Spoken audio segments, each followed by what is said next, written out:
3 invités avec nous en plateau chaque soir pour décrypter les mouvements de la planète marché. Nicolas Brault est avec nous ce soir, directeur associé chez Autingre Banque Privée. Bonsoir Nicolas. Bonsoir Grégoire. Merci d'être là. Merci à Alexandre Baradès de nous accompagner également. Bonsoir Alexandre. Bonsoir. Chef analyste chez IG et Pierre-Olivier Béfi avec nous également. Bonsoir Pierre-Olivier. Bonsoir Grégoire. Ravi de vous retrouver. Vous êtes gérant chez Boussard et Gavaudan et économiste. Vous étiez économiste avant d'être gérant, économiste un jour, économiste toujours. Je commence par quelques éléments macro, si vous le voulez bien avec vous, Pierre-Olivier. La fin d'année est toujours une période propice à la réflexion macroéconomique en vue de 2023. Il y a plein de questions, évidemment. J'en aurai qu'une pour vous. Quelle est ou quelles sont vos plus fortes convictions macro à ce stade pour 2023 ?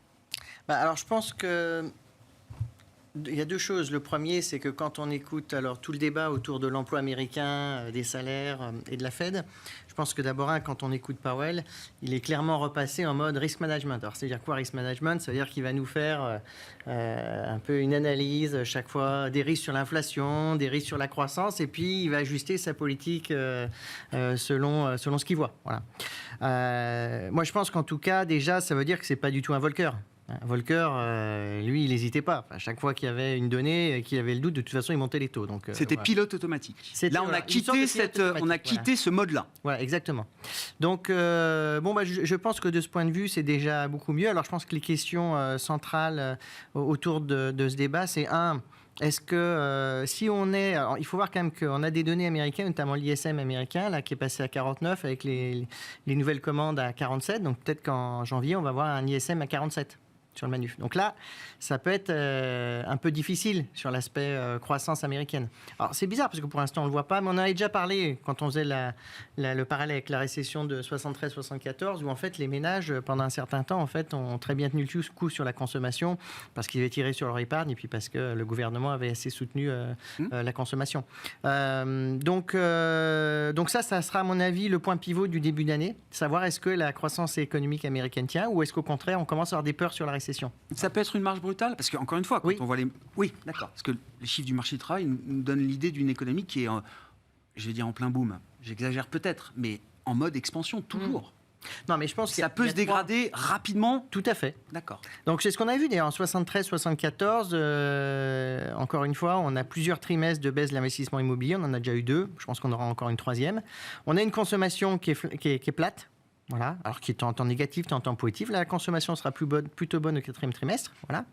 Et puis, en fait, c'est à quel moment les entreprises commencent vraiment à lâcher sur l'investissement. Je pense qu'il y a quand même des indicateurs. Vous regardez, par exemple, la confiance des PDG aux États-Unis. Voilà, il y a plein d'indicateurs qui montrent qu'il y a quand même des scénarios où ça peut être assez brutal d'un seul coup l'année prochaine. Voilà. Alors, bon, la récession, c'est quand même américaine ou globale. C'est de la même idée ? Non, mais c'est la plus attendue bien sûr, de toute l'histoire. Oui. Alors, en fait, on dit ça, mais à la fois, le marché n'y croit pas encore. Voilà. C'est-à-dire que les courbes des taux sont inversées quasiment sur toutes les maturités qu'on faisait du 0 aux 2 ans jusqu'aux 10 ans.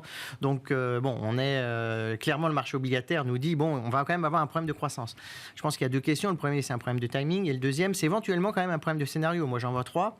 Le premier, c'est ce qui a repricé le marché depuis 2 mois, qui est l'idée que finalement, l'inflation va revenir vers les 2% d'ici la fin de l'année prochaine.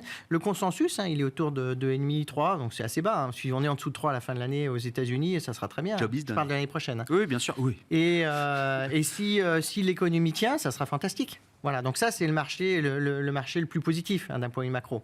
Après, vous avez un deuxième marché, alors lui qui est moins sympathique initialement, qui est qu'en fait, malgré,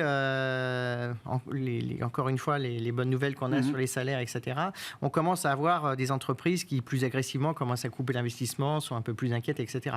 Là, si on rentre là-dedans, ça veut dire qu'on va arriver, et notamment si ça arrive très tôt dans l'année, on va arriver d'abord dans un marché qui risque de baisser. Voilà. Avant, éventuellement, alors on a beaucoup de catalyseurs, ce serait presque le scénario le plus clair, celui-là. C'est-à-dire qu'on a une baisse du marché parce qu'on a des peurs sur la croissance. Et puis, dans un deuxième temps, dès le 2e trimestre, ça se trouve, peut-être vers l'été, on a une accumulation de bonnes nouvelles avec la réouverture chinoise, finalement, moins d'incertitude sur le cycle américain parce qu'une fois que les mauvaises nouvelles sont pricées, on est assez content. On n'est peut-être pas content de les avoir pricées, mais enfin, on est assez content de les avoir pricées une fois qu'elles sont passées. Voilà. Et puis, même pour l'Europe, il y a quand même beaucoup de scepticisme sur la crise énergétique, etc., pour l'année prochaine, mais peut-être que ça se passera pas si mal que ça. Donc il y a un potentiel pour que simultanément on ait un peu des bonnes nouvelles de partout. Donc ça serait un marché qui serait baissé initialement, et puis après, très boule. Et puis alors, il y a le troisième scénario, alors ce qui n'est pas mon scénario principal, mais il faut quand même l'avoir en tête, parce que ça, c'est un scénario qui est très très méchant. C'est que l'inflation reste encore très élevée. Et il faut bien voir que d'un point de vue cyclique, l'inflation va baisser dans les 2 prochains mois. Bon, aux États-Unis, on va passer de 7,7 à 6. On va se dire, waouh, super, on baisse de 1,5. Ça y est, c'est parti. Voilà. Le problème, c'est que, comme on l'a dit, comme tu l'as bien dit au début, quand on est à 5%, mais même sur 3 mois, on est presque à 6% en annualisé. Hein. Donc les salaires vont très très vite. Et ils sont concentrés dans les services. Et dans les services, on sait que le seul moyen de vraiment ralentir fortement les services, c'est de faire monter le taux de chômage quand même assez fortement. Mais il ne monte pas pour l'instant. Donc on peut se trouver dans des situations où si l'inflation reste assez élevée et que l'économie a beaucoup ralenti, là, ça peut faire très très mal. Parce que le mécanisme sur les marchés, c'est que généralement en récession, on price les mauvaises nouvelles sur les profits. Mais que dans le même temps, les PE s'améliorent parce que les taux baissent, en quelque sorte, on anticipe que la Fed va venir en secours de l'économie. Mais si on se met dans un état d'esprit où la Fed va peut-être se mettre à desserrer je dirais, les taux des conditions financières, mais peut-être va le faire plus tard ou tout doucement, alors que l'économie est en baisse, là, on peut avoir des scénarios assez brutaux sur les marchés actions. Voilà. Donc moi, c'est les 3 aspects. Je pense que ça va se décider en début d'année prochaine. Voilà, je pense qu'il y a on pourra choisir un peu plus confortablement une de ces 3 histoires, entre guillemets, un de ces 3 scénarios assez vite en début d'année prochaine. Voilà. Il y a au moins 2 scénarios, les 2 premiers que vous avez évoqués, Pierre-Olivier, qui impliquent que la Fed arrête finalement assez vite de monter ses taux, au-delà de la hausse de taux de 50 points de base, peut-être 75, on verra, qui est encore pricé pour le 14 décembre. Oui, moi je pense que si l'ISM américain, encore une fois, c'est une donnée à mon avis qui sera phare début janvier, si on est à 47 ou en dessous, je pense que c'est peut-être la dernière hausse de taux qu'on a. Ouais. Alors ça peut surprendre un peu les marchés, mais je pense que c'est vraiment là. Je pense que les deux... Enfin, on l'avait dit la dernière fois, c'était très consensuel ce rallye de fin d'année. Bon, on en est quand même un joli, hein, on est tous contents, voilà, les marchés sont remontés, etc. Moi, je pense que là, on est quand même à un point où, au-delà de la Fed, d'abord, il n'est pas sûr que la Fed soit très très contente de l'assouplissement des conditions financières. Powell, il est très capable de nous dire, vous n'avez rien compris à ce que je dis la dernière fois. Donc voilà, la communication des banques centrales reste quelque chose de difficile. Voilà, donc moi je pense qu'autour de la Fed, il faut être un peu prudent et puis il faut voir un peu ce qui se passe en début d'année. Et le point pivot, je dirais, pour déterminer un peu ces scénarios, si je donnerais un chiffre, c'est 4002 sur les S&P. Voilà. Donc, si on passe au-dessus de 4002, on a... Exubérance. Et donc là, c'est Volcker. Du bear market. Ah bah oui. Parce qu'en fait, si vous regardez tous les bear markets depuis un siècle, on n'a jamais été 2,5% au-dessus de la moyenne mobile. C'était le maximum qu'on a fait, de la moyenne mobile de 100 jours. Donc après, bon, c'est une histoire de statistiques de baseball, hein, mais bon, ça marche depuis un siècle, donc quand même c'est quelque chose d'assez robuste. Et généralement, quand on dépasse ces niveaux, on est plutôt en train de rentrer dans un bull market. Donc je pense que si le marché américain reste capé vers 4100, 4150 et qu'il le reste en début d'année, je pense que c'est un signal plutôt de repli à court terme. Si par contre, s'il y a un breakout au-delà des 4002, je pense que les gens qui sont bears vont devoir changer leur scénario. Voilà, ceux qui restent bears, en tout cas, vont devoir changer le scénario. Je me tourne immédiatement vers vous, Alexandre Baradez. Au moment où on se parle, on est à 4000, allez, 4050, 4040 sur le S&P. Je ne sais pas, dans la lecture graphique que vous pouvez faire du marché ou même des comportements des investisseurs, 4002, ça paraît pas si loin. Non, ça ne paraît pas si loin, mais la structure en tout cas de la hausse a été assez lisible. Donc on avait vraiment des cycles qui sont vraiment redéployés assez fortement sur toutes les questions post-congrès du parti en Chine, avec pas mal d'infos que le marché a bien aimé. On voit que l'obligataire high yield chinois se reprend pas mal. On voit que les marchés, même la tech, qui était très sensible, se reprend. Donc on a l'impression que la partie la plus dure sur la Chine a été vue. Moi, je pense clairement que le point bas a été fait sur l'obligataire et sur les actions. Donc ça, c'est peut-être le moteur, effectivement, le vent dans les voiles pour l'année prochaine. C'est un caillou en moins dans la chaussure. Et un gros caillou. Ouais, un gros caillou. Ensuite, sur la partie de la reprise, ce qui a fait grimper les marchés en octobre-novembre, c'est qu'on a eu des data, les soft data, donc tout ce qui était ISM ou PMI, qui montraient déjà un ralentissement. Et dans ces indicateurs-là, vous avez des composantes de prix. C'est pas de nouveau qu'elles se replient. Ça fait déjà au moins 3, 4, parfois 5 mois qu'on voyait des détassements. Et à un moment donné, le marché s'est dit, tout ce qu'on voit sur les données avancées, on va le voir. Et c'est ce qu'on a eu effectivement sur les hard data, l'inflation, CPI, PPI ou autres, qui commencent à apparaître. Et donc, octobre-novembre, il y avait encore des données macro US solides, avec des indicateurs avancés, des composantes de prix qui, elles, ralentissaient, donc le meilleur des deux mondes en fait. Tassement sur les indicateurs avancés, la macro qui reste solide, et on disait finalement, voilà, le soft landing, je le crois toujours, le soft landing, c'est quand même la piste à privilégier, et Powell, bravo, il va réussir ce coup-là. Donc je le pense toujours, mais on arrive à un moment où on commence à voir un marché, là c'était un marché finalement, qui priceait parfois des bad data comme good news. Et là on a vu hier avec l'ISM manufacturier qu'un mauvais ISM, en tout cas en dessous du consensus et du chiffre précédent. On ne paye pas.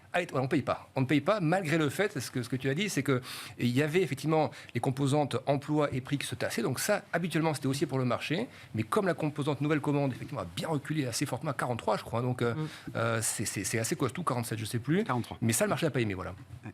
Et donc, et on voit qu'aujourd'hui, quand on rapport solide, le marché n'aime pas non plus parce que du coup, il ne sait pas trop sur quel pied danser dans la mesure où Powell a cassé un sentiment qui s'était un peu répandu dans le marché qu'on avait eu un retour un peu hawkish, un peu agressif, même certaines colombes de la Fed qui laissaient planer l'hypothèse d'un 75 points de base. C'était le cas de Suzanne Collins, par exemple, qui est pourtant une vraie colombe, qui avait dit, bon, attention quand même. On s'est dit, tiens, si les speakers, même les plus cool de la Fed, commencent à réduire un peu le ton, c'est que Powell va nous servir quelque chose d'un peu plus dur aussi, probablement, parce que les conditions financières, c'est effectivement pas mal assoupli post-CPI. Donc, Powell a surpris un peu tout le monde. Et encore aujourd'hui, on avait des déclarations à nouveau un peu hawkish, Barkin par exemple, ou Bowman hier. Donc ça donne effectivement cette idée de good cop, bad cop, donc de pilotage de Powell, ça c'est très clair.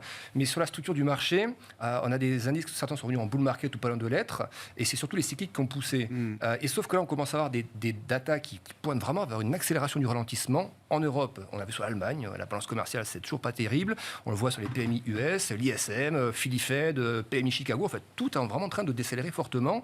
Et même la Fed d'Atlanta, qui avait ses prévisions de croissance, c'est vrai, ça a décroché un peu. Voilà, c'est 2,8. Ouais. C'est pas la cata, mais ça veut dire que le marché doit, selon moi, intégrer ça comme facteur poussant à la consolidation. Le marché action, notamment. Et notamment les cycliques. Il y a beaucoup de cycliques dans le DAX, dans le CAC, dans le Dow notamment. Alors que les indicateurs plutôt tech, croissance, les taux, ils ont un peu baissé, ils sont bien remontés cet après-midi quand même. Mais il semble quand même que la zone des 5 reste quand même la zone un peu d'atterrissage. Et alors, est-ce qu'on peut imaginer une poursuite du rebond avec un relais justement de la tech et des valeurs de croissance qui ont peiné, voire qui ont vécu une année douloureuse tout au long de 2022? Ce serait quand même assez atypique d'avoir une grosse désynchro comme ça, avec la tech qui ferait plus 15 et puis un Dow ou un CAC qui ferait du 0. Donc ça, j'y crois pas trop. Mais par contre, des bottoms un peu plus larges sur le Nasdaq, qui tente de repartir, un peu comme cet après-midi, qui reprend 200-300 points de baisse. Plutôt un élargissement du bottom, mais sur l'aspect, est-ce qu'on peut à la 5,5 ou 6 sur le taux terminal de la Fed? Ouais, ça semble quand même. On voit que l'inflation réagit déjà, on voit que l'activité est en train de fortement ralentir. Alors après, effectivement, est-ce que les softs vont se concrétiser en hard? Oui. Ça, c'est une grosse inconnue, mais il y a quand même beaucoup d'indications un peu partout, là. L'Australie, enfin tous les pays, ça commence à lâcher. Le FMI commence à s'inquiéter d'un ralentissement un peu synchronisé Chine, États-Unis. Moi, ça, j'y crois moins, parce que la Chine, à mon avis, va repartir un peu avant. Mais ça donne, en tout cas, je trouve, du grain à moudre pour la consolidation. Mais par contre, je pense que et j'arrête là-dessus, tous les points bas, je pense, ont été faits sur le CAC, le DAX, tous les indices européens, parce que tous les gros indicateurs, IFO, ZU, Santix, etc., on voit que historiquement, quand on touche des niveaux aussi bas et que ça commence à rebondir, ça correspond à un point bas déjà fait sur le marché action. Et ça, pour moi, le point bas a été fait, donc il n'y a pas de risque de repartir. C'est pas un bear market rally, voilà, je pense pas. C'est autre chose. C'est un bull market et qui a besoin de consolider.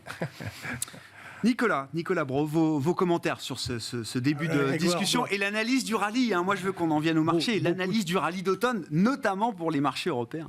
Beaucoup de choses viennent d'être dites, quand même. Alors, vous le savez, moi, je suis dans le camp des constructifs. Donc, je suis complètement aligné avec ce que vient de dire Alexandre. Le narratif a été compliqué depuis 12, 14 mois. La récession, c'est quand même pas le sujet de décembre 2022. On en parle depuis... même on nous avait fait le coup il y a 4 ans, parce que la 7e année de croissance aux États-Unis, historiquement, ça flanche. Ça ne se passe pas comme c'est prévu.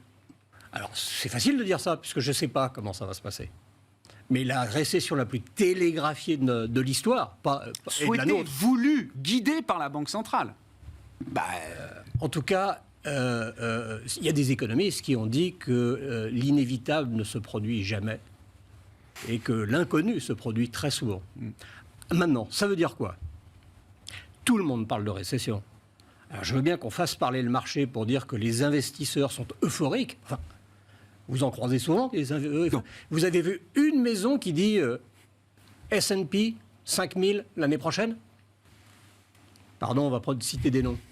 Goldman, Morgan Stanley, Bank of America et même JP Morgan qui était bullish jusqu'à octobre. C'est ballot, c'était le plus bas. Ils disent, ça va d'abord flancher au premier semestre, voire qu'au premier trimestre, pour derrière, tiens, c'est marrant, acheter. Parce qu'ils veulent acheter, évidemment. On a tous envie d'acheter bien. Alors, ça ne fait pas une réponse. Ça fait juste que, est-ce que le consensus est tel que le dit le marché ou tel qu'on le lit? Oui, parce Donc, que le marché, pour l'instant, le sujet de l'année, c'était le sujet de l'inflation. Après le choc des taux, on n'est pas au bout, mais quel que soit le camp dans lequel on est, on sait que d'ici 6 mois, 3 mois ou 1 mois, le job aura été fait aux États-Unis. Le job aura été fait. Après, on va peut-être garder des taux à un nouveau seuil, durablement, mais les marchés sont des histoires aussi de dynamique, de momentum, de tendance. Maintenant, le sujet qui est commenté depuis avant l'été, c'est la récession des profits. Oui. La récession des profits arrive. The Common, elle arrive. C'est pas possible. D'ailleurs, en juillet, dites-nous que ça vient. Mais déjà en mars, on demandait à tous les dirigeants qu'on voyait, dites-nous que ça se dégrade, dites-nous que vous craquez, que vos fournisseurs craquent, et qu'en plus, comme on dispose de rien, et pas de main-d'œuvre, et pas de composants électroniques, pas de ceci, pas de cela, et qu'il y avait des problèmes dans la supply chain partout, dites-nous que ça se dégrade. Ils ne l'ont pas dit en juillet. Alors, on a dit arrêtez de nous mentir. Et donc, ça a été encore en octobre. Et puis le marché, probablement aussi, les mois de publication sont des mois qui, en tout cas pour ce qui est de juillet, jusqu'à mi-août, octobre jusqu'à novembre, ont été favorables à une reprise. Alors, bear market rally, peut-être bien que oui, mais ce coup-ci, avec un biais, ce marché se reconstruit. Le plus bas, il y a des titres qui n'ont pas fait de plus bas depuis mai. Exemple, il y a exemple. Des valeurs de luxe. Ouais. Depuis mai. LVMH et Hermès sont flat la depuis machine le début de l'année. LVMH et Hermès sont flat depuis le 1er janvier. Et si moi, je les ai laissés, c'était moins 30, moins 40 pour ces titres. Alors, comment est-ce qu'on se retrouve là-dedans? Il est indiscutable que la reprise des dernières semaines, elle est... c'est une bonne surprise, mais c'est une surprise dans son ampleur et dans sa composition, parce que l'Europe fait mieux que les États-Unis. Ben oui. Mais parce que... Moi, j'aime beaucoup les États-Unis. Oui. Mais l'Europe est aussi l'endroit où il y avait le plus de consensus négatif, où la crise énergétique, même au fin fond des régions françaises, on avait compris que l'hiver serait difficile. Et pour l'instant, le consommateur européen, qui est objectivement sous un stress plus grand, résiste pas trop mal. Hein. Oui. Il résiste pas trop mal. La croissance est toujours au rendez-vous, la demande est ne résiste pas. Même en Allemagne. Même en Allemagne. Même plus en Allemagne qu'en France. Relatif. Les derniers chiffres en matière de consommation. Relatif. Donc, et dans le même temps, pour revenir à octobre-novembre, le congrès du Parti communiste chinois a-t-il lancé un faux signal? Je n'irai pas jusque-là. Il y a la politique, il y a l'économie, il y a cette politique anti-Covid. Et déjà, avant le congrès, un certain nombre de gens disaient il y a une rumeur, c'est Mars. Il y a une rumeur, les Chinois, dans certaines villes, s'en prennent aux forces de police. Ça ne date pas de Foxconn la semaine dernière. Et les jeunes ont envie de participer quand même à une vie à peu près normale. Donc il n'y a aucune raison, dans un scénario que tu as peut-être implicitement évoqué, il y aura une revanche de consommation en Chine, probablement, comme elle a eu lieu en Europe, alors que il y a 1 an et demi, c'était pas gagné. Hein. On le voit sur le tourisme, au 3e trimestre en Europe, ça a été explosif. Et ce sera encore sans doute bon pour les vacances d'hiver, en tout cas ce que nous disent tous les loueurs saisonniers, aussi bien à la montagne qu'à la mer. Alors, tout ça, c'est des beaux mots. Évidemment, je ne sais pas, mais le biais, c'est, je pense, depuis un moment, et pour l'année 2023, quand ça ne va pas, il faut se demander si c'est des points d'entrée. Parce que c'est rare de trouver des phases, comme il y a 2 mois, où à la fois l'obligataire et les actions étaient relativement séduisants. Ce n'est pas la fenêtre incroyable, historique, mais eu égard au narratif uniformément préoccupant, il y a toujours des bonnes raisons, hein, des changements à la marge sur la Chine. Il y a eu évidemment l'effet de l'inflation publiée, mais en amont, la baisse des matières premières, Le risque récessif en Europe qui diminue parce que on consomme moins et l'automne est une série de... La rencontre de Xi Jinping et de Biden, ça déstresse, les marchés agissent. Donc, ce que j'ai envie de retenir comme message, c'est que pour les obstacles futurs, et on va en avoir, hein. Janvier, février, ça va être chaud, hein. Il ne faut pas perdre pied. C'est trop tard de perdre pied. Et on va avoir des choses à surveiller, particulièrement sur les résultats des entreprises, je crois. En tout cas, on va regarder certains postes avec attention, mais on y reviendra. Bien sûr. Pierre-Olivier, sur l'Europe spécifiquement, alors l'Europe, toujours un foyer de négativisme, de pessimisme pour l'ensemble du monde, évidemment, parfois pour des Européens eux-mêmes. Le consensus économique sur l'Europe n'a cessé d'être révisé à la hausse tout au long de l'année. Enfin, je veux dire, au mois de mars, évidemment, on avait tous les éléments pour penser que l'économie européenne allait se cracher au mois de mars après le déclenchement de la guerre. Rien de tout ça n'a eu lieu. L'Allemagne n'est pas entrée en récession, en tout cas au terme du troisième trimestre, par exemple. Est-ce qu'il convient de reporter tout le pessimisme qu'on avait pour 2022 sur 2023 concernant l'Europe, en se disant que les mauvaises nouvelles arriveront quoi qu'il arrive, ou est-ce qu'on peut quand même tirer des leçons, des enseignements de cette histoire européenne? C'est un peu la fable du bourdon que nous racontait Mario Draghi. L'Europe, la zone euro, c'est comme le bourdon, c'est gros, ça a des petites ailes, ça n'a rien pour voler, et pourtant ça vole. Oui, c'est vrai. Je me souviens de ça. Non, mais...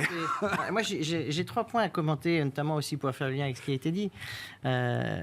D'abord, en fait, l'Europe, sur les marchés, c'est vrai que quand on est... Alors, pour le coup, on n'est plus techniquement en bear market en Europe, ça c'est clair. On est vraiment plutôt en bull market déjà. Mais... Avant les US... Non, mais attends, petite parenthèse. Non, les US avant sont les US... toujours techniquement Non, mais bear justement, que l'Europe sorte du bear market avant les US... Il faut s'en réjouir ou il faut s'en inquiéter? Justement, je pense qu'il y a 2 points là-dessus. Le premier, c'est que nous, on regarde en euros. Si on regarde en dollars, l'Europe, c'est pas mieux que les US. Hein. Non. Voilà. Un point Donc majeur. après, pour un investisseur étranger, l'Europe, c'est pas le nirvana aujourd'hui. Mais là, ça monte avec un euro qui monte quand même aussi. Ah bah non, mais techniquement, là, récemment, oui, on a eu le meilleur des 2 mondes. Ça, c'était plutôt sympa. Oui. Mais je veux dire, enfin, si on fait year to date, on est quand même en baisse de 15% de dollars. Oui. Voilà, donc un investisseur américain, qu'il investit sur voit le pas la S&P différence. ou sur l'Europe, pour lui, il n'y a aucune différence. Voilà. Après, nous, en tant qu'Européens, on est très contents. On se dit en monnaie locale, c'est génial. Voilà, ça c'est apprécié. Puis c'est pour une fois. Bah Donc, oui, en fait, on va pas se priver de le célébrer. C'est plutôt. Mais donc, ce que je veux dire, c'est qu'il faut un peu relativiser ce bel affichage en monnaie locale, parce qu'il y a aussi de l'autre côté quand même de la baisse de l'euro. Voilà. Le deuxième point, moi, il me semble que ce qui est très positif en Europe à court terme et pour les trimestres qui viennent, c'est qu'il y a encore un soutien budgétaire monstrueux. Non, mais il faut quand même réaliser qu'aujourd'hui, en Europe, on a des déficits publics. Alors en France, on est entre 5 et 6%, ça sera la même chose à peu près l'année prochaine. Donc on n'est pas du tout dans un monde normalisé. Et en fait, sur la crise énergétique, pourquoi la consommation tient bien? Parce qu'on a amorti de tous les côtés. Il y a des aides de partout. Et puis, même si le pouvoir d'achat, qui est une grosse question des Français depuis le début de l'année, ils sentent qu'il y a quand même, qu'ils sont perdus un peu en pouvoir d'achat par tête. Mais enfin, il y a de l'emploi qui a été créé. Voilà, donc en fait, il n'y a pas de problème sur la consommation aujourd'hui en Europe, il n'y a pas de problème. Mais par contre, moi ce qui me gêne, et c'est là où je trouve les US plus sains que l'Europe, c'est que tout ça, c'est quand même fondé sur de la dette publique. Hein. Il faut quand même bien avoir ça en tête. Le jour... C'est un schéma de croissance qui est plus tenable, ça. Le jour où ça va s'arrêter, et notamment parce qu'à mon avis, l'argent est plus gratuit. Voilà, on est rentré dans un nouveau monde. Alors les Anglais ont été les premiers à le tester rapidement, puis finalement ils sont vite rangés. Moi je pense qu'à un moment, il faut aussi réaliser qu'en Europe, il y aura quand même un gros problème là-dessus. Voilà. Donc je pense que le paradoxe, c'est que en fait, les marchés américains me semblent plus dangereux paradoxalement à court terme. Mais ça va être beaucoup plus sain et beaucoup plus lisible. L'Europe, ça peut être très bon encore pour un certain temps, mais si un jour la machine budgétaire se grippe, soit pour des raisons... c'est le risque d'une austérité à marche forcée. Ou soit les marchés, parce que la prime de terme augmente, ça peut être aussi un scénario. Là, ça sera plus compliqué. Donc en fait, je trouve que la croissance à long terme européenne est un peu moins saine que paradoxalement... Et d'un point de vue de marché, est-ce que c'est pas un marché qu'on a envie d'avoir en portefeuille là pour dans le sillage du vent d'automne qui nous porte vers 2023? Moi, je pense qu'encore une fois, en relatif, surtout en tant qu'Européen, si on n'a pas le problème du change, je pense que c'est plutôt pas mal. Voilà. Après, l'euro a quand même bien rebondi.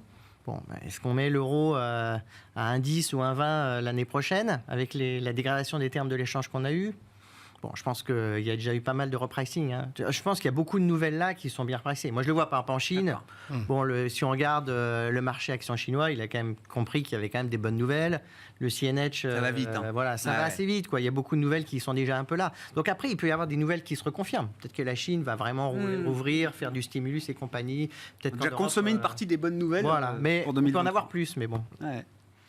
Bon, sur la dynamique de marché, donc oui, cette idée que l'Europe sort du bull market, du bear market, j'ai du mal à me souvenir qu'il y a sort du bear market avant les États-Unis.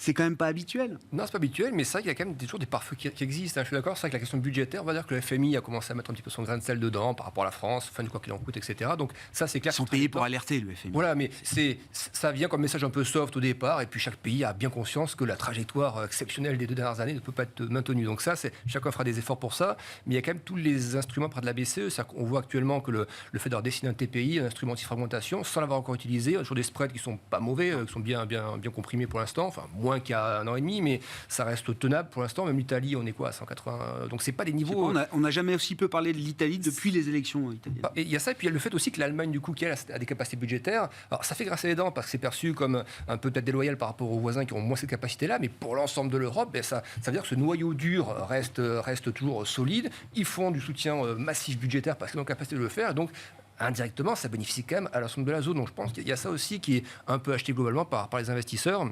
Puis peut-être qu'aussi la partie géopolitique compte un peu là-dedans, parce que Macron aux États-Unis, ça, pour lisser un peu le lien avec les États-Unis, peut-être enlever certains aspects un peu trop anticoncurrentiels américains. Voilà, donc je pense que certains font le lien entre le rapprochement qui est nécessaire par rapport au choc géopolitique, et que ça va aussi se faire par des combinaisons économiques. On voit certains circuits qui vont se remettre en route, peut-être sur des choses stratégiques, semi-conducteurs, santé, etc. Donc le reshoring de certaines activités n'est pas forcément une mauvaise chose non plus. Ça peut être un peu inflationniste quand même, mais pas une mauvaise chose pour l'activité. Donc j'ai l'impression que tout ça, ça joue un petit peu là-dedans. Les multiples aussi n'étaient pas non plus délirants. Le CAC au point bas septembre, on doit être à moins de 10 fois les bénéfices. On est passé sous les 10 fois. C'était en dessous des moyennes 5 ans, 10 ans. Donc bon, il y a quand même des bonnes affaires à faire. Voilà, je ne vois pas de raison. Le vrai risque, c'est là, on entre la période un peu plus froide. Le gaz a un peu rebondi là depuis 2 semaines, ça repart un peu sur les prix du gaz. Le pétrole suit un peu. Mais normalement, ce qui est pas mal, c'est que le ralentissement économique mondial, normalement, va faire pression quand même à la baisse sur l'énergie. On l'a bien vu d'ailleurs, quand l'OPEP a dit on va couper de 2 millions, boum, on monte au-delà de 90. Mais toutes les datas derrière macro qui montrent le ralentissement, pression à la baisse sur le pétrole. Les États-Unis qui disent nous, on rachètera à $70 pour les stocks stratégiques. Inconsciemment, je pense que peu de gens ont envie de jouer contre ça. Si les États-Unis disent on veut le racheter à 70, on voit qu'il y a un petit coup de pression cette semaine sur les producteurs pétroliers US pour que la production augmente. Donc l'énergie, normalement, elle ne doit pas, à moins de. Le seul truc qui peut la faire remonter, c'est vraiment un choc géopolitique qui s'accroît. Mais sinon, pour moi, c'est plutôt atterrissage toujours en douceur des commodities et pas l'inverse. Ou la Chine qui rouvre plus. Alors voilà, ça c'est le problème sur le pétrole. Est-ce qu'une reprise chinoise est souhaitable ? Ils vont rouvrir si vite parce qu'en plus ils ont des habitudes, ils se confinent eux-mêmes, etc. Mais il ne faut pas qu'ils rouvrent trop vite. Pour moi c'est inconnu sur le pétrole. Je pense que l'analyse est très bonne et moi j'ai la même idée aussi. Je pense que c'est plutôt une bonne nouvelle que le pétrole baisse d'un point de vue macro et pour les marchés. Donc je suis complètement là-dedans. Et c'est vrai que le risque que je vois un peu à court terme, c'est que ça soit trop positif en Chine. Ça serait pas une bonne nouvelle pour nous en fait, parce que je pense que ça va remettre une très forte hausse sur les comos. La Chine encore une fois est déjà un peu pricée dans les comos. Il y a eu des rebonds, on voit que le cuivre, même le fer, alors que du fer qu'il y en a partout, qui reprend des niveaux un peu élevés. Il ne faudrait pas que la revanche du consommateur chinois soit trop violente. C'est quelque chose qui n'est pas forcément très bon du côté énergie-inflation. Toujours une question ambiguë. Est-ce qu'on a envie de voir la Chine rouvrir ? Pour la croissance de certains secteurs et de certaines entreprises, oui, sans doute. Pour la partie inflationniste, parfois un peu moins. Bon. Nicolas, si ça vous inspire, sinon je voulais qu'on vienne aussi à l'investissement action. Ce qui est important aussi, c'est de dire qu'en Chine, les 12-18 derniers mois ont marqué le chinois. Et il ne sort pas de chez lui parce qu'il a peur de ne pas y revenir. De se faire attraper dans un test. Ils font 2 tests par jour, 5 tests par jour. Et donc, quand on écoute la musique des Rémi Cointreau, LVMH, avant le Chinese New Year, ils ne s'attendent pas à une grande saison. Donc, ça ne va pas sortir comme on soulève le couvercle d'une cocotte. Après, on voit plus facilement. Mais ça se met en place une gestuelle où le pragmatisme peut-être se met en place pour quelque chose au mois de mars. Et en mars, on sera plus proche d'un point bas peut-être de la croissance ou de l'activité. En tout cas, ils refusent d'accueillir. Il devait avoir un Grand Prix de F1 en avril, je crois, en Chine. Bon, ils ont reporté à nouveau l'événement. Enfin, ils l'ont annulé ou reporté en disant qu'ils ne seraient pas prêts, en tout cas sanitairement parlant, pour accueillir un événement international de cette ampleur. Et puis dans les petites nouvelles, effectivement, qui font dire que la politique évolue, c'est à Pékin, je crois, certains officiels estiment que désormais les personnes atteintes du Covid peuvent rester à l'isolement chez elles, à domicile. Parce que le confinement en Chine, c'était dans des centres de confinement, pour le dire autrement. Donc c'est déjà une évolution quand même importante pour le citoyen chinois, j'imagine. Sur l'investissement boursier pour 2023, quel type de qualité on cherche quand on est investisseur boursier, Nicolas, et à quel type de prix on a envie de regarder la qualité? Le paradoxe dans ma posture, peut-être, c'est que j'ai envie d'être constructif. Enfin, faut pas s'emballer, hein. On vient de connaître un mouvement d'ampleur et on a encore des obstacles. Donc les obstacles, il faut les franchir. C'est en les franchissant qu'on va reprendre confiance. Donc je pense que cette période, depuis septembre, c'est une période où il faut essayer de reprendre confiance en soi, qu'on soit bearish, qu'on soit value, croissance, quelle que soit l'approche, parce qu'on a pris des coups toute l'année, tout le monde en a à peu près marre. Bon, quand on est long only comme nous, ça s'arrêterait là, on ne serait pas mécontent, hein, évidemment. Mais reprendre confiance pour 2023. Retrouver un peu des marques. On a été secoués. Et de ce point de vue-là, je suis assez optimiste. Mais néanmoins, on a des sacrés défis. Parce que les sujets qui sont en filigrane de la publication du T3... Bon, d'abord, il n'y a aucune société qui nous a donné une guidance 2023 digne de ce nom. C'est-à-dire que, pour ne pas en donner, il disait il n'y a pas assez de visibilité pour vous en donner. Ce qui veut dire que, en fait, c'est pas bon, hein, quand même. C'est plus un biais baissier, un biais haussier, mais c'est pas chiffré. Et puis concrètement, on a vu que les free cash se dégradaient avec notamment la Constitution. Donc les BFR étaient très mobilisés. Et ça, c'est un sujet central hein, pour les valorisations. Et puis dans un contexte de taux d'intérêt qui ont changé de seuil, hein, de régime. Ouais. Donc ça, il va falloir regarder d'extrêmement près. Le sujet des inventaires, qui est déjà un sujet depuis 2 trimestres, au moins le dernier, moi je suis plutôt pessimiste là-dessus. Hein, c'est-à-dire qu'on sent bien que après avoir passé 18 mois de tension de la supply chain qui n'est pas achevée sur certains aspects, on entend la logistique terrestre par exemple, c'est plus du tout maritime, mais enfin il y a des points de tension. On va vite passer peut-être d'une situation où ce sont des stocks de précaution à trop de stocks. Ouais. Parce que le sujet de la demande qui décline, il s'est propagé depuis 2 mois. Ouais. La hausse du marché n'a rien à voir avec ça. Alors, dans l'industrie, ils disent qu'ils ont quand même encore des carnets de commandes suffisamment garnis pour avoir de la production à délivrer au moins pendant quelques mois, voire quelques trimestres. Oui, mais on va être sûr... À demande ISO. Hein. Oui, c'est vrai.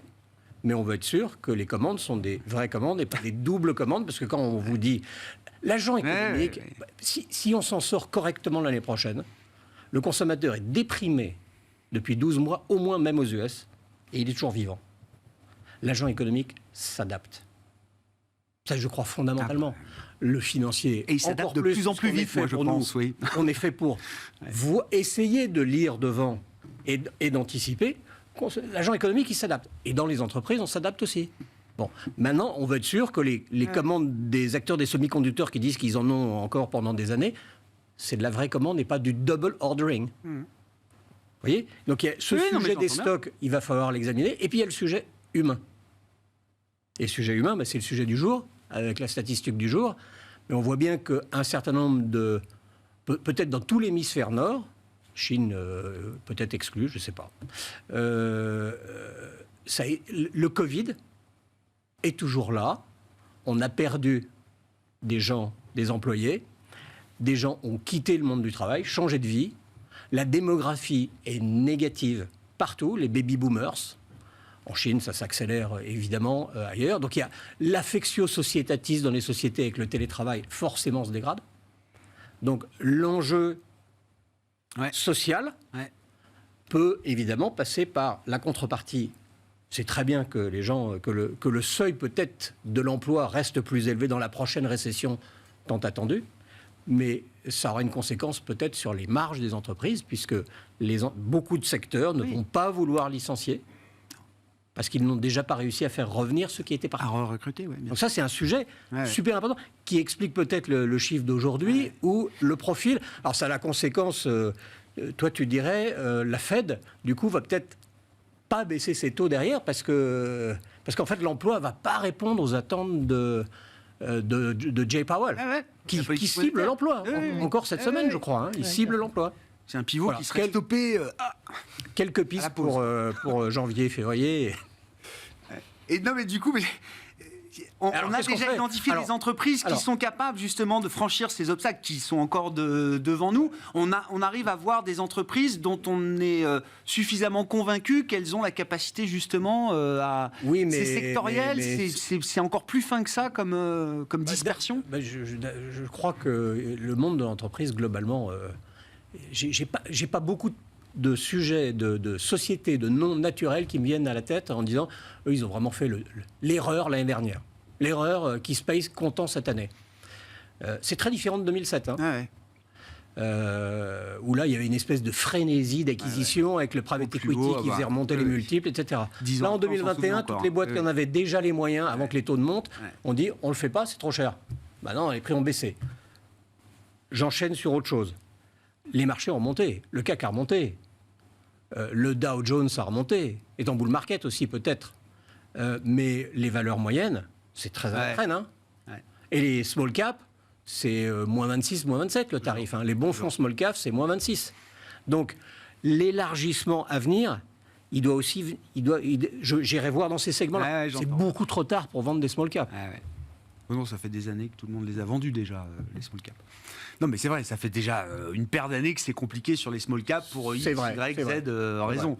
Oui, on peut avoir un élargissement comme ça du rallye à des segments qui sont en berne depuis longtemps. Et même les small caps, ça a été le gros coup dur à partir de 2018 déjà. Oui, un bon exemple, c'est sur le marché américain, par exemple, le Russell 2000, donc énorme échantillon de small cap US, il avait déjà commencé à latéraliser dès 2021, alors que tous les large cap étaient encore cabrés vers le nord, et ensuite les small ont baissé ça en même temps que les larges en 2022. Mais d'un point de vue valo, d'un point de vue technique aussi, ça compte quand même. On a vu beaucoup de réactions sur le Russell 2000, typiquement sur les trendlines formés depuis 10 ans à peu près, des réactions très très précises à 2 reprises sur ces niveaux-là, qui montrent que au-delà de l'aspect juste actualité, peut-être les algos, les gérants ou autres, on œille quand même sur des niveaux, sur les trendlines de long terme. Et ces deux-là, à 2 reprises, ont réagi. Ça réagit aussi par rapport aux données de la Chine, les small. Donc moi, je trouve qu'il y a des bonnes affaires à faire sur la partie small US en ce moment, justement, qui est en retard en termes de tendance. Ça pourrait être un truc intéressant. Puis juste 30 secondes sur la partie européenne. Plus globalement, là, cette semaine, c'est UBS qui a dit notre service de gestion de fortune n'a jamais autant de cash depuis 2008. Donc, il y a 2 façons de voir la chose. C'est dramatique, attention, planquez-vous. Ou alors, plutôt de l'interprétation. Il faut en faire quelque chose, oui. Exactement. C'est-à-dire se dire, dès qu'il y aura un trou de 5, 6 et quelques, ça va être un sacré amortisseur, à mon avis, à la baisse. Mais ça ne veut pas dire qu'il n'y aura pas de trou d'air. Mais normalement, ça va limiter quand même le potentiel baissier. Ça veut dire aussi que certains ont raté une partie du rallye. Très probablement, ils ne rateront pas, ils ne devront pas rater la deuxième. Pierre-Olivier, dans une stratégie globale macro comme celle que vous pilotez, où est-ce que vous voyez les moteurs de performance les plus importants pour 2023 côté obligataire, côté action? En fait, je pense que le segment qui est aujourd'hui le plus attractif, c'est le crédit d'entreprise, notamment investment grade sur 2-3 ans. C'est le truc le plus stable, parce que si vous avez une baisse des taux, en plus, vous serez compensé un peu. Donc, vous avez le temps de voir un peu. Voilà. Après, meilleur risk-reward là, qu'on peut imaginer avec la visibilité ou les incertitudes qu'on peut encore avoir. Bon, moi, je suis un peu plus prudent que Nicolas et Alexandre, comme vous l'avez compris. Mais moi, je pense, par contre, qu'il y a un scénario où on a peut-être un bull market structurel qui va durer bien une décennie, justement sur la value, les small caps, etc. Mais pour ça, il faut une condition au niveau macro. Il faut qu'on passe à un système pour moi, de contrôle de la courbe des taux aux États-Unis et de politique budgétaire qui soutient raisonnablement l'économie, mais qui n'en fait pas trop. Neutre plus, quoi. Parce que si vous avez des conditions financières de long terme qui sont stables, où on n'a plus peur de l'inflation, où on n'a plus peur de ces questions qu'on se pose sur les salaires, etc., et où la Banque centrale dit, voilà, moi, 3-4% d'inflation, je peux vivre avec une économie qui croît raisonnablement, alors là, ça va devenir très, très positif. Je pense qu'on n'est pas encore aligné là-dessus. On n'est peut-être pas si loin que ça, en fait. Mais je pense que pour moi, c'est le catalyseur essentiel que je regarde pour l'année prochaine. Voilà. Et en Europe, C'est un peu le paradoxe, mais comme je l'ai dit, voilà, je pense que nous, on a un peu un ajustement à faire budgétaire qu'on n'a pas du tout fait encore. Donc, il y a quelque part à prendre le coup de cette crise énergétique qu'on n'a pas complètement pris. Donc, il va falloir le prendre celui-là.